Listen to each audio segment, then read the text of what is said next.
audio diary account is my interpretation of the chronological story behind each user of the audio diary. It is not factual. I believe that the audio diaries were written in a way so there will be multiple valid ways of interpreting them. How's it going, everyone? I'm Town Cape, and today I'm going to present the first part of my interpretation of the audio diary account of Ayn Rand. We all know that Ayn Rand's character was based off Ayn Rand, but let's take a look at how they're different. I believe that the primary difference that Ayn Rand has is that he's a coward. Ayn Rand suffered a fair bit of criticism for her objectivist ideals, but she still stood tall and continued to spread her work. Ayn Rand, on the other hand, well, he took the few people who shared his beliefs with him and locked them up in a vault at the bottom of the ocean. He didn't plan on ever establishing connection with the outside world, despite all the technological innovations of Rapture. To me, that was a sign of his cowardice.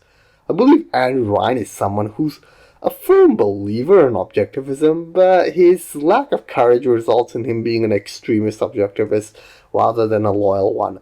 What I mean is that I see Rand as someone who hates losing. That's one of the main reasons why I believe Rand decided to have his city full of tons of religious references despite being an atheist. In a way, that's him reconciling with the fact that he wasn't able to triumph his philosophy over the dominant religious ideals on the surface world.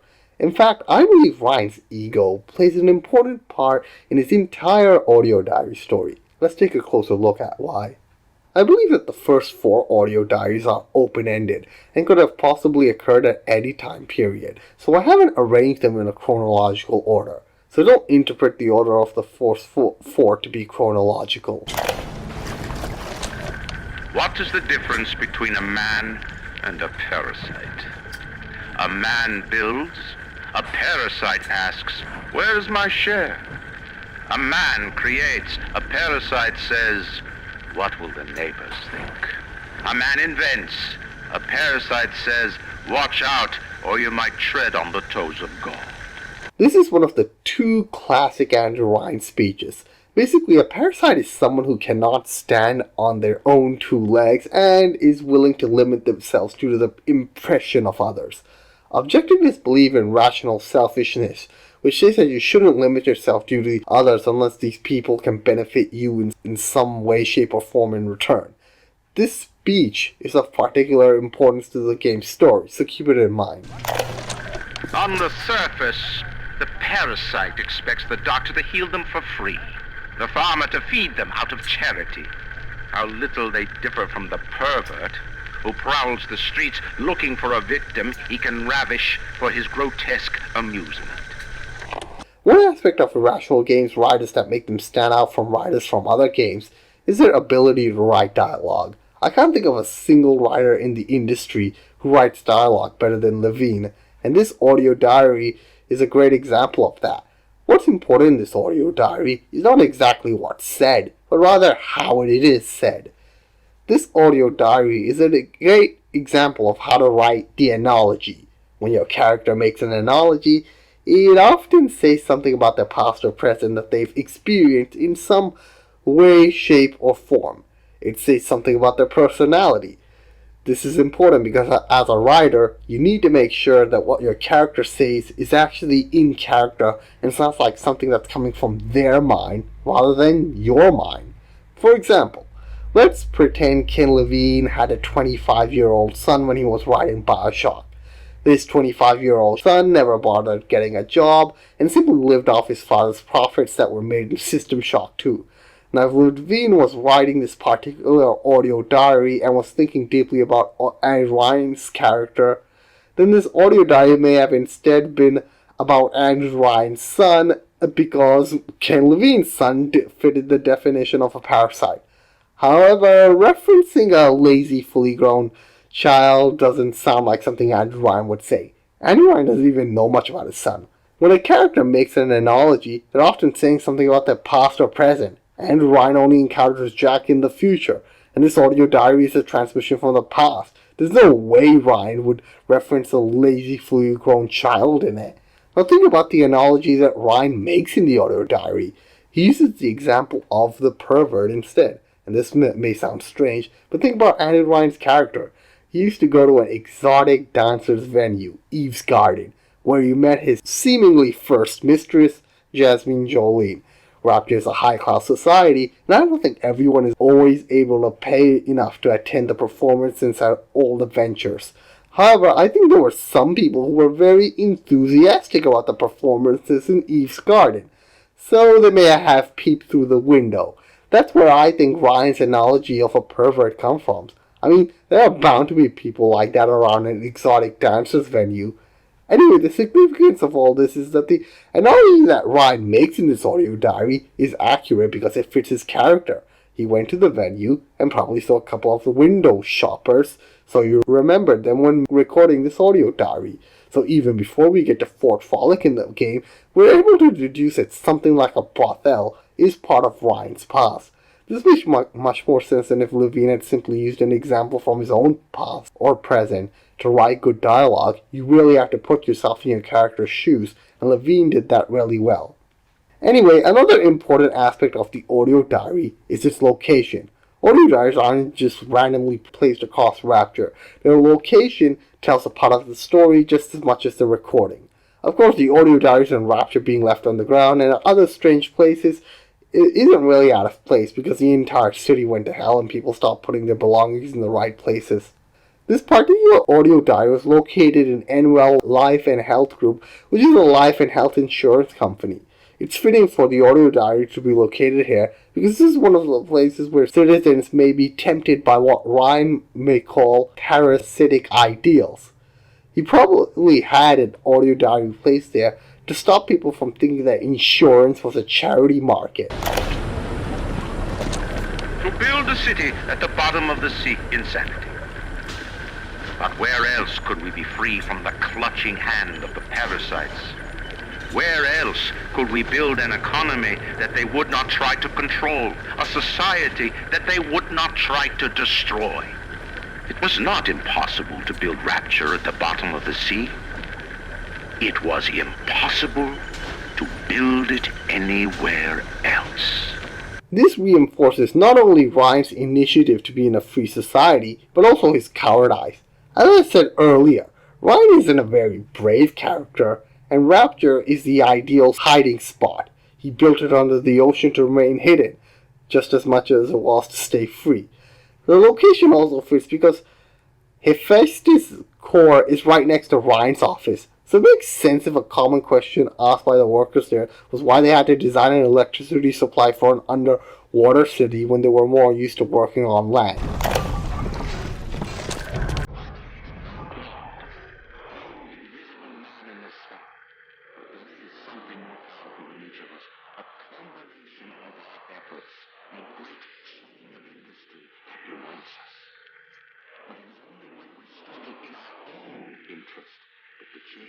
Society in the right direction. The change too powerful and too mysterious for any government to guide. Any man who tells you different either has his hand in your pocket or a pistol to your neck. We all know what the Great Chain is, so I won't go into detail regarding it.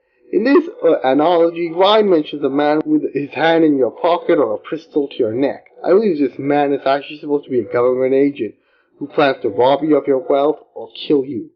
It's interesting that this audio diary is located at the Arcadia metro station. I believe Ryan left it here due to the events of his past. Remember, Ryan had his own beautiful plot of land, but people told him it belonged to God, and that he should have turned it into a park. Public parks are often government-owned as well, so if Ryan turned his forest into a public park, then he would be handing it over to the government. Sometimes public parks have information regarding their founding, and that's why I think Ryan left his audio diary there. He wanted attendees to see the ideals upon which Arcadia was built. Anyway, this concludes my interpretation on the first 4 audio diaries. Now let's take a look at the chronological story behind the remainder of Ryan's audio diaries. I believe Ryan once had to make an announcement sometime before the Civil War. It has been brought to my attention that some citizens have discovered ways to hack the vending machines. I should not need to remind each and every citizen of Rapture that free enterprise is the foundation upon which our society has been established. Parasites will be punished. I'm sure this audio diary was recorded before the Civil War.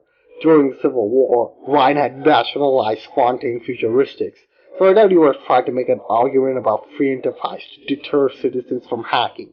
If I had to take a guess, the hacking probably began as Fontaine smugglers first came to Rapture. It makes sense for smugglers to start hacking, especially since they had no strong belief in Rapture's objectivist ideals. Anyway, from the start, Ryan Industries was at the top of the great chain in Rapture. Ryan was really proud of his achievement, but all that pride made him have a false perception of himself. Ryan believed he was a loyal objectivist, but that wasn't necessarily the case. Sure, he believes in objectivist ideals of the free market, but I doubt he would be very happy if somebody actually begins to make more profit than him. To be more specific, Ryan is fiercely loyal to objectivist ideas of free markets as long as he's at the top of the free market. He's a bit too insecure to sit and watch somebody else make more money than him, although he may never admit it. Ryan's men probably knew this as well, and that's why one of them named Gregory decided to warn him about Fontaine. Fontaine's business was booming, and it may eventually have managed to topple Ryan Industries. Gregory probably told Ryan a bit about Fontaine, but Ryan preferred to listen to a more detailed account at a more private location. Plus, Gregory arranged to meet Ryan in Arcadia. The matters that they were going to discuss were definitely going to include some anti-objectivist talk, and Ryan probably didn't consider that to be something to be discussed within the industry. Since what Gregory wanted to talk about was anti-objectivist, Ryan probably never took his words that seriously. It's true that Ryan always wanted to remain at the top, but all those years of remaining at the top made him overconfident, so it's no wonder why he underestimated Fontaine. During the day of his meeting with Gregory, Ryan arrived in Arcadia first. He waited for Gregory to arrive as well, but since he wasn't taking him that seriously to begin with, he didn't have much patience for him. Not too long later, Ryan decided that what Gregory had to say about Fontaine was not worth discussing, so he decided to leave. Before doing so, he left an audio diary for Gregory to inform him of what he thinks of Gregory's concerns. Gregory, don't come whining to me about market forces, and don't expect me to punish citizens for showing a little initiative. If you don't like what Fontaine is doing, well, I suggest you find a way to offer a better product. So it looks like Ryan never gave Gregory a chance to fully express his concerns. So Fontaine continued to rise, while Ryan went on ignorantly living his life, believing that there wasn't anything for him to worry about. Sometime after his relationship with Jasmine Jolene ended, Ryan began a relationship with Diane McClintock. One night, Ryan had a date with McClintock at the Fighting McDonag's tavern, but he was going to be late, so he recorded an audio diary and left it at the tavern. Diane, my dear, I'm sorry, but I'll be late again tonight. Rosenberg is demanding to speak about this Fontaine business. I'm trying to build a proper financial market, and this idiot keeps going on about this, genetic modification, that. I'll go spend an hour pretending to pay attention to the poor fellow and be home as soon as I can. Monday. Remember, this place is owned by Bill McDonagh, who happened to pretty much be Andrew Ryan's best friend. He would ensure that this audio diary would be given to McClintock when she arrived. After leaving the diary with McDonagh, Ryan headed out to a meeting with a man named Rosenberg. I believe Rosenberg was his employee as well, and I think he had the same message for him that Gregory had. By now, it looks like Ryan still doesn't take Fontaine as a serious threat to his position, and this highlights his ignorance of the genetic modification market. Ryan's ignorance was even highlighted by his dialogue in the audio diary. The question is, why is he so ignorant? Adam would become the next audio diary in Rapture, but Ryan still hasn't taken an interest in it up till this point. I believe this is because of his position. He's at the top of the chain and owns so many markets that he's pretty much the best at everything. If you examine the advertisements of Adam, plasmids, and gene tonics, you notice that in general, the message is about making your life better or advancing you in some way, shape, or form. Ryan already had all that. He was already the best in various businesses. His success probably caused him to cast a condescending look at anything related to Adam. He probably thought that Adam was just for low-class society. Since Ryan had been stuck in the high-class society for so long, he He just didn't understand how popular something like Adam could be for the people. So how did Ryan's meeting with Rosenberg go? Did he just dismiss him as well? We'll continue the story next time as we delve more into Ryan's story as it reaches its boiling point. Thank you everyone for watching.